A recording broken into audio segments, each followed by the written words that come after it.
కి జై. గత 22 సంవత్సరాల నుంచి పాత కూరగాయల మార్కెట్లో వరసిద్ధి వినాయక స్వామి మహోత్సవాలు చేస్తున్నాము. ఈ సంవత్సరంతో 22వ సంవత్సరం. దీని కార్యక్రమం పురస్కరించుకుని అన్నదాన కార్యక్రమం చేయడం జరిగినది. మాకు ఇంకా ఇలాంటి అన్నదాన కార్యక్రమం ప్రతి సంవత్సరం చేయాలని మేము కోరుకుంటున్నాం.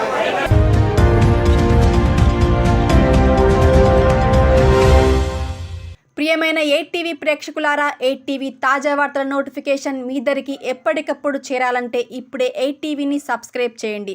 ఈ తాజా వార్తల లింకును ఓపెన్ చేసి సబ్స్క్రైబ్ క్లిక్ చేసి గంట బటన్ నొక్కండి.